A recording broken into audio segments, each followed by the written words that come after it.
Hello and welcome to this special podcast on business today. I'm your host Aayush Ailawadi, and we're going to be talking about disruption, technology, innovation, and so much more. But I'm not going to be doing this as a monologue. I'm joined by a very special, knowledgeable guest from Thoughtworks, Vinod Sankaranarayanan. What a pleasure to have you on the show. Good to be here, Aayush. Vinod, you head digital public goods and infrastructure at Thoughtworks. Now, that's a very verbose designation, but it's a very crucial role that you play, not just at Thoughtworks, but in the India story, I feel, because this is India's decade, that's clear. And when we talk about the last decade and how India has grown in the tech space in leaps and bounds, UPI, Jan Dhan, Aadhaar, ONDC, the list is endless. And I'm guessing these are keywords you'll be talking about with your team and your clients on a daily basis. Absolutely, you are right. Yes. So, in my daily job is actually to work with some of the institutions that you named, Aadhaar, NPCI, ONDC, etc. So we get to work with some of these establishments and roll out some of these digital solutions. That's actually enabling all of India to take this leap, a digital leap, if you will. Absolutely. And when we talk about all of India taking a digital leap forward, it's interesting because a lot of these things are tied into one central universal concept called India Stack. Yes. Now, I think a lot of the people tuned in must have heard about it here and there are a few explainers if you go on YouTube or watch one of our shows. But it's imperative to understand what India Stack is all about. What was the need for an India Stack? And how all of these themes are tied into that central concept. More importantly, with some of the action we are seeing in the policy space of late. India has a new data protection law as we speak, last in, first out. Very quickly from such a long circuitous journey, nearly a decade of it as a bill, went through so many volumes and renditions, and then in 1 week now, we have a law. Now, that's good news, but there is, some sort of a theme tied to India Stack as well. If you want to elaborate on what the need for an India Stack is all about and how all these themes are tied into that central theme. Absolutely. And I think maybe you could take a step back and also understand what a digital public good or infrastructure also is, right? And then maybe take a step back and understand what a public good is. A public good is, maybe a road, that has been built. So a public good is something that everyone who is in that country can use without fear or favor. There is no exclusion, right? So a digital public good is something similar. Yeah. And you use this word digital public good, digital public infrastructure. Maybe we can use that interchangeably for the purpose of this conversation. But if you take Aadhaar, for example, everyone has got Aadhaar. Now UPI, everyone can access UPI. It's free so long as you have an app to use it, and you can also use it on feature phone. So what India has done is create some of this infrastructure that is on the digital domain, and create this platform, if you will, for all of India to participate, and of course help corporate India also to innovate on top. Now, why is this special for India? Is take the case of Aadhaar. A foundational ID could have been a number. It could have been a 10-digit, 12-digit number, which is what a lot of other countries do. For example, in the US, you've got something called the Social Security number. In Canada, it's called the Social Insurance number, if I understand it correctly. It's a number, right? In India, that probably would not have worked. You're not going to carry around a plastic with you. 1.2 billion Indians at that time are not going to be able to carry that plastic with them. Not everyone would understand what a number means. We actually had PAN, for example, right? I mean, everyone had a PAN, and then many had 10 PAN numbers, for all you know. So India realized that you need to have a solution that works for India. It's a very diverse population who have, different motivations, different skill sets. And so what better way than make your foundational ID something of who you are? And biometrics is a great way to do that, right? Because it is the sum total of your fingerprints, your iris, your face, and of course a 12-digit number, right? And this is very unique. Only India has done that. And from there started the India Stack story. So that's sort of the foundation of India Stack. And then, of course, you've built on top of that. You've got UPI, for example. Of course, mobile, 4G, all of these things are definitely helping that entire India story. No, it's interesting. And some of the things you mentioned, 2016 onwards, the real payments revolution with UPI, and then, of course, the geo effect, so to speak, when data became so much more reasonable and accessible. And now we're hoping 5G has its transformational value as well. But what I want to understand is that India, clearly, the statement that you're making is on the cusp of a major transformation. Absolutely. It's happening as we speak. Absolutely. And things are happening exponentially, right? In terms of some of these things, there were doubters and critics, and you see how it's all panned out. Absolutely. But now, Vinod, if you look at the transformation, there are several stakeholders. Of course, you have policymakers, you have society at large. But most importantly, it is what India Inc. is doing in this space. Now, where does some of the work that you're doing with India Inc. come in, and how gung-ho are they about this revolution, and how are they really powering it forward? Sure. So, we definitely are having a lot of conversations with India Inc., corporate India. But what we have also seen is India Stack has created a lot of startups and huge wins on startup. Of course, Jio is a great story as far as, phones are concerned. Yeah. But Zerodha became successful on the back of KYC and Aadhaar too, right? So you definitely are seeing a lot of new players who are very nimble, who are able to start exploiting the India Stack, these digital rails, and then really move forward and then actually grab large portions of the market. And they're able to address customers in a way that, perhaps a lot of corporate India, who have probably been in the business for the last 50, 60 years are yet coming to terms with. Yeah. But when you talk about this transformational story, now when corporates are looking at India, and even the rest of the world is looking at India, it cannot be a one-size-fits-all approach. We're a very diverse land. Absolutely. With diverse interests across the spectrum. How do you advise your clients on some of these themes? Because it cannot be a one-size-fits-all approach. What works in perhaps one state will not work in another. The laws are different. Our cultures are different, and our preferences and consumption patterns are different. Absolutely.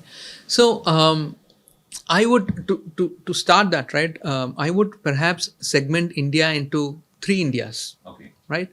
So there is the India one, which is maybe the 100 million population who are comfortable with English, who have smartphones, who are probably staying in the metros or tier 1 cities.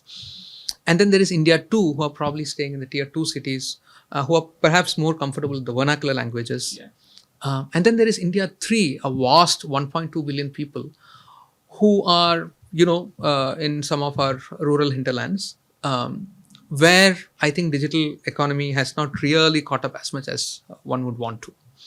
Right. So, and the motivations of India 1, 2, and 3 are very different. Yeah. The purposes for which they use certain solutions and services are very different. Right. So, like you said, a one-size-fits-all would not work. And the example that I would like to give is, something like an ocean liner. Okay. Right. So, if you have technology that is as big as an ocean liner, the only place where it can serve is the city where it is, it has, where it is, docked, right? And if you have to run an ocean liner, you need about 1,000 people to run that. You can only serve that city. But if you have to go in, you probably need 500 speedboats and not one large ocean liner, because you just can't get there, right? So the first thing I think that corporate India needs to look at is how have they oriented their technology stack, right? So if it's a monolith, it becomes very difficult for you to be able to maneuver that for reaching some of this. Whereas if you have broken them down into what we call as microservices, right? They're like speedboats, right? So you could maybe combine 2 microservices that will serve one village's needs. And then 2 or 3 other microservices that would serve some other village's needs. And similarly, you don't need 1,000 people to run a speedboat, right? So if you're running a speedboat, you probably need 1 or 2 people. So even the organizational structure would also need to change accordingly to serve this group. So that's as far as technology from scaling out, optimizing technology is concerned. To uh, reaching out to this population would also mean that you need to cater to their taste. You can't expect, let's say, India 3 to be very comfortable with English, right? So you need to make sure that you are reaching out to them in the language that they understand. You also need to make sure that so this is a great change that I think India has done through India Stack. You are making technology available, but you're also making technology simple, so that technology reaches people where they are and where they are comfortable, right? So it could be audio, it could be local language, and you also target people in the customs and the rituals that they are used to. I think these are all going to be extremely important for corporate India to reach common India. It's interesting you mentioned that a lot of this technology, when we're democratizing the whole process, should, at least on the outside, seem very simple, but there's so much more happening at the back end. Absolutely. I think that's the beauty of a good product, right? In the world of technology. But it's interesting that you mentioned that, Vinod, because when we're talking about harmonizing tech or creating that minimum viable product as well, with that sort of an example and that sort of an approach, don't you think it is imperative that that all stakeholders work harmoniously on making sure that that does happen? I'll give you an example and then you can build on it. Now, for instance, something that a lot of people abroad, international tourists and travelers, when they come to India, find fascinating is in our small stalls over here. They're selling bada pav, Yes. or any small seller over here doesn't need any more to. We saw some recent pictures of diplomats in India Yes. also using UPI, but UPI, Aadhaar, and mobile all put together, essentially with audio that you just mentioned. Yes. The seller doesn't need to even cross-check or corroborate whether the payment has come through. You have an audio box which is giving you the exact amount and what has been debited successfully from the account. So I think these are solutions which are innovative, which work with our Jugadu mindsets here in India, and I think we need a lot more of them. No, absolutely. And I'm not sure if we completely understand the impact of this QR code has done, right? And several things have added on to it. I think there's probably about 1 crore QR codes that are helping all the the kirana stores, the barber shops, the tender coconut walas, etc. Right now, if you go to the large supermarkets, you got the POS machines, which is where you can tap your credit card and you pay. Now, RuPay can be used on UPI. RuPay credit card can be used on UPI. Correct. So now your kirana store wala or the barber shop guy, right? He doesn't need to get a POS machine anymore because I can actually pay him using my credit card just basis the QR code. So we've actually started making it much, much more easier and affordable for the India 3 business people, right? The micro business people to actually start using this digital medium and then transact and then have more customers. And then these are some of the existing themes that we're talking about. But one big game changer, which we're still waiting to really realize its full potential, because tech-wise, product-wise, and concept-wise, it's right up there on the top, which is ONDC. Yes. Now, creating that platform, we've spoken about it on our shows so often, is fascinating because it's never been done anywhere else in the world before. Again, it sounds very complicated when you're talking about it, but when we saw an implementation of it, at least in its beta phase, it was fascinating. If you were using ONDC, originally people spoke about the Amazons and Flipkarts being a little worried about the introduction. If you want to order a sandwich on Zomato and using ONDC, you realize that if you knocked off some of those commissions from the middleman, you were saving a lot more money. Correct. The interfaces were great. Is that the future, Vinod, that you see all of this integration happening and ONDC really forming that final layer in terms of commerce that was missing all this while? Absolutely. And one of the aspects about ONDC, a lot of people think ONDC is just e-commerce. Basically you can go on ONDC and buy something, but it's not just that. ONDC has impacted mobility. Namayatri, for example, in Bangalore, it does more than 50,000-60,000 auto rickshaw rides every day today. That runs on ONDC. Paytm has adopted ONDC for, of course, for grocery and several other aspects. You could use ONDC for health. You could use ONDC to order your blood work, right? So ONDC, anything that has commerce involved, ONDC actually can come and play a role. So I think that is going to be a game changer across the board. You could use ONDC for B2B. For example, we were actually talking about a concept where, let's say a large corporation needs to get 100 crore loan. They could actually go on to ONDC and say, listen, I need a 100 crore loan. Who can offer me the best rate? And you could have banks who will come and say that, hey, I'm ready to do this at this. And your KYC is done, your PAN is linked. All of that. All the all research can be all of done. that. So it can be used for B2B, it can be used for B2C. So essentially it's a protocol, right? And that protocol can be used for anything and everything where there is commerce done. So I think that's the power of ONDC. And the other way I can explain ONDC is, again, you have to make it simple, right? So it's a bit like the internet. So this is the other angle that you could look at. So if I need to go and get to a website, I can use any browser. I can use Chrome, I can use Safari, I can use Firefox, I can use Edge, and I'll get to the same website. Absolutely. So why do I have to always get onto Amazon if I have to go to a certain seller? Why can't I use Flipkart? Why can't I use Zomato? Why can't I use any other Meesho to reach the same seller? So ONDC is trying to democratize that and say that irrespective of which app that I use, I should be able to reach a seller. That's true. But it'll require a push, because the way I see it, we've been sort of pampered now here as customers or consumers, where we are getting so used to ecosystems and platforms that they are sticky apps. Many of them are becoming super apps. Now you mentioned an Amazon.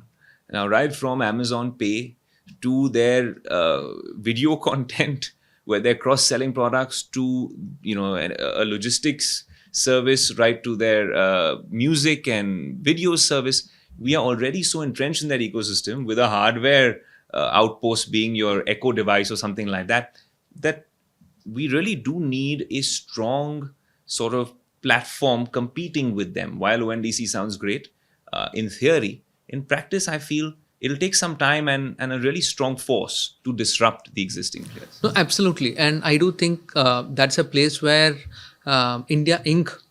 Can play a role. I can't, now that this protocol is available, this sort of digital rail called ONDC is around, I don't see any digital reason why, let's say, Hindustan Unilever can start providing groceries to India 2 and India 3. Much easily. Of course, they know their business well, and they'll probably have to figure out what it means for distribution and other things. But the digital rails exist, and corporate India can actually utilize these digital rails and reach out to that segment. And that's the other part, right? So ONDC was also set up also because all of this digital commerce that we are talking about, right? It reaches maybe about 10% of India. Correct. The other 90% has been kept fairly out of it. Partly because, maybe some of these players don't see enough profits coming when they cater to that segment. So ONDC is also trying to democratize and also bring down cost of doing business in India 2 and India 3. You're right, because everyone's viewing it from one end, but it's a two-way street. Yes. Tomorrow, maybe someone in India 3, the way you were phrasing it, cottage industries over there, they want to sell handicrafts to India 1. You don't have to go to a fancy store in Mumbai or Bangalore anymore. You could connect with that seller from that part of the country as well. Absolutely. And discoverability becomes a very, very key aspect, right? Correct. You discover, you find what's good, then you speak to them, and then you can figure out how you want to do the transportation. So absolutely, you're absolutely right. No, I think it's interesting when you mention some of these things. The example, we're here in Bangalore shooting this special podcast, and Namayatri. Now that was a revelation to me as well. Sometimes it's tough when you come here to communicate, get an Uber. But that could be a real game changer. We got a homegrown player who's starting off small, using the right sort of technology to disrupt a space where we thought disruption wasn't possible. Absolutely. And Namayatri is very interesting. They are doing, what I've heard, more than 50,000, 60,000 auto rides every day. That runs on ONDC. And what I've also come to understand is there are very interesting business models that that are coming out. an auto wala can basically just plug on to Namayatri for a day and say, hey, I'm going to pay, I don't know what the charge is, maybe 50 rupees, 100 rupees to use Namayatri, ONDC Namayatri for a day. And the customer directly pays the auto wala, right? So it's very different from, I am paying Uber or Ola, and then, they probably pay this auto wala maybe 1 or 2 months later. So immediate cash is something that, some of these folks would definitely like. And I think those different types of business models are definitely going to change the way, India is going to be perceived.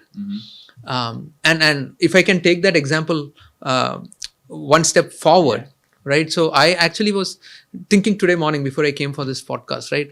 What else can be done? Which is what other example can be used that would relate to all of us, right? And movies is a good example. Absolutely. And I was thinking, hey, we are all used to now Netflix and Amazon Prime, and we're watching all of this, Especially right? post the lockdown, yeah. Especially post the lockdown. And if you are trying to get India 3 to subscribe to a Netflix, that's probably not going to work. Yeah. But India 3 would definitely want to watch a Salman Khan or a Shah Rukh Khan movie, right? And I'm sure even they want to do a first day, first show kind of a opportunity, right? Absolutely. Now, you do have this digital rail where, for example, the production house could say that for every, we will give this subscription to every village head person for a day for, let's say, 5,000 rupees. And, they can show that to their entire village. Right. You can do it because, through KYC, you can figure out who it is. The person can pay using UPI. You've got enough 4G and other things. There is DigiLocker where they can actually store. So the entire digital rail, which is India Stack, is actually available. Now, someone can do that. And there are 6 lakh plus villages in India.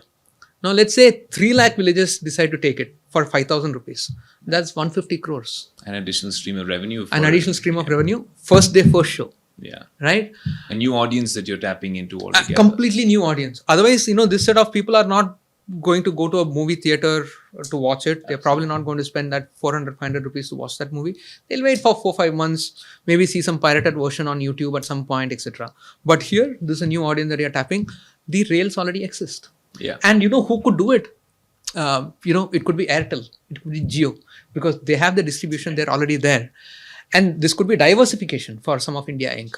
Or for all you know, it could be Meesho, because they are actually serving these villages. It's interesting because you're saying all of this, but it seems like innovation is required. Absolutely. Right? Because it seems like you're really missing something which is out there in front of you in the headlights, because at the end of the day, we're looking at digitalization, and like we said earlier, one size doesn't always fit all in India. It's also, we need to innovate with newer technology or newer ways of using existing technology. Absolutely. And I think the point that you were saying also earlier, right, about sophistication inside and simplicity outside becomes all the more important. Because counterintuitively, if you need to reach India 2 and India 3, you need a lot more of new tech or deep tech, right? So you need AI for audio conversion. You can use predictive AI for data analysis. You could definitely use generative AI later on. You're using biometrics already, for KYC and Aadhaar and so on and so forth. So definitely new technology is required. But at the same time, it's also important to optimize for technology, because when you scale, your costs are going to go up, right? And India 3 typically is going to be high trust, low value, but high volume business. Which means my ticket size for every transaction is going to be less. Yes. Now, if I have to make that work, I need to make sure that my cost per transaction comes down. Correct. And there are two elements to it, right? One is, of course, the tech infrastructure that's required, and then the business process. At least on the tech infrastructure, there are a lot of opportunities for corporate India to optimize. And I think that time is now. I'll give you an example. So I was talking to one of your colleagues earlier. Simple example is, if I am browsing on a website to purchase something, I'll probably do 10 searches before I choose a product and then make a payment. And then it's even lesser of a chance that I'm going to give a product review. Now, if this whole thing is a monolith, right? And I have to scale. Now I have to go 10x. So I have to buy 10 times the hardware. But I have to buy hardware to support my payment, which is only 1/10 of search, Correct. right? Because it's a monolith. But if I'm able to break this down into microservices, right, then I can choose hardware that supports search and I can choose hardware that supports payment. Right. And so once I optimize my software, my hardware costs are also going to come down significantly. And I think these are things that India Inc. should look at if they have to start reaching out to India 3. So what you're saying, Vinod, is the focus should be on efficiency and not necessarily features? Focus definitely should be on efficiency, less of features. Again, an example would be if you take payments, right? You probably don't want to sign up with credit cards and payment gateways if you are reaching out to India 3. It's probably going to be cash on delivery. It's going to be UPI. And a new one could be Aadhaar-enabled payment system. So these are what you will focus on. You definitely will take a look at your product catalog again and see what makes sense for that group. And what I've also come to understand is India 3 probably is not going to be that interested in tracking packages. They'll probably be okay if the product comes 1 or 2 days later. So maybe tracking packages is not as important for India 3 as against India 1. So I think you need to definitely look at your feature mix when you are catering to that population. Vinod, it's interesting you mentioned India 1, India 2, India 3. I love the way you define those. But what I find interesting is in the tech world, we've been talking about Web 1, Web 2, Web 3. Very different. But since we had a chronological sort of definition there, Web 1, it went and passed. The business model was different. Web 2 that we are in now, the Googles and the Facebooks of the world are being questioned every day. And rightfully so, right? There's discourse about it. Web 3 is really what people call the future of the internet. Now, is it or is it not? Will it take another shape or form? Let's see. But that's what I want to ask you about, right? Forget crypto. Blockchain as a technology, everyone sees the benefits of it as well. The metaverse. Let's look at other emerging tech. Artificial intelligence. Now, you cannot ignore it in 2023 anymore, right? Large language learning models as well. And then, of course, we saw what happened in sectors like drones. Absolutely. In India, right? I mean, that changed the whole space. If you guys watched the Jetsons back in the 90s, and if you're not that old, then that was a cartoon which really, was well ahead of its time. And it depicted the times we're living in right now quite aptly, Vinod, if you ask me. There was robots, AI all over, flying cars, drones, high-rise buildings. So it's kind of interesting that we are in the Jetsons era right now, so to speak. But in India specifically, right? For India to become a tech superpower, we're well on the way to become one. What do you think all of these things, how do you see all of these different themes really playing out for us to really become that influential in this space? Because we need to be prepared on the policy side, on the corporate side, and us as a society on the whole also need to be prepared for these things. Absolutely. I think there are different streams of thought that comes to my mind, right? So I've told a lot of my juniors at my alma mater, IMK, that hey, there will probably come a time. I don't expect my grandchildren to ever take a driving license. Okay. Because I think most of the cars that are running, most of the vehicles that are running are going to be self-driving. So people will forget what it is to drive. The pleasure that we get by driving is probably going to go away. That's not going to be any Formula 1. You could even think of a world where drones are transporting people. Yeah. And then just imagine what's going to happen to all the roads. There's a lot of real estate that you have built up, how you start using it. So, I mean, if you start thinking about a world like that, there is no end to that. Yeah. But I think we should also look at the here and the now. And I think emerging tech, you spoke about emerging tech. Yeah. And there are a couple of emerging techs, I wouldn't say emerging, they're emerged, that work well in India 3 and not so much in India 1 and India 2. For example? For example, drones, right? Drones are going to be incredibly useful as far as agriculture and agri-tech is concerned. Yeah. Right? I mean, you can just imagine, you've got a drone, you can look at monitoring crops, you can think about spraying pesticides. I know startups who are using AI to do exactly the same work out there as well. Absolutely. Solar. India 3 can really adopt solar so much more than India 1 and India 2. I mean, there is just so much of free space for India 3 to actually Yeah. set up solar, right? So there are a lot of this tech that makes a lot more sense for India 3, and I think that's where India Inc. can actually play a role. And I was thinking of this parallel, right?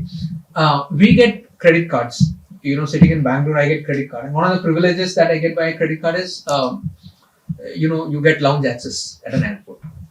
Now, with account aggregator, Yeah. credit is going to get unlocked. That's an interesting thing, right? So we talk of combinatorial innovation. There has been Aadhaar, there has been UPI. Now, what has UPI done is, now the barber that I spoke about, or the kirana store that I spoke about, Yeah. you can see them making transactions. Now a bank can see the transaction that this person is making, can see the kind of income tax that this person is paying. Yeah. Now the banks can use that to actually give them loans. That's going to unlock the potential of India 3. Now, why did I talk about the credit card and lounge access? Now banks could actually think, hey, for India 3, when I'm giving a loan, and if this is a very important customer, I could give them drone access. A farmer would love a drone access for 2 days for taking care of his crops. I could give them maybe solar energy access. Yeah. So banks can actually start reimagining what it would mean to serve these customers with things that are actually uniquely important to them. And I think that's where the world is going. And when you spoke about Web3, but emerging tech Yeah. actually make a huge disruptive influence as far as India 2 and India 3 are concerned. Absolutely, Vinod. We hope that this conversation continues. Whether you're in Mumbai, Bangalore, in the metaverse, wherever we are, this conversation should go on. And thank you for joining us and sharing your bits on India's digital transformation journey and joining us here on Business Today. And we hope to continue having these conversations, innovate, recreate, and disrupt, well, the tech world and the content world. Thanks so much for joining us, Vinod. Thank you, Aayush.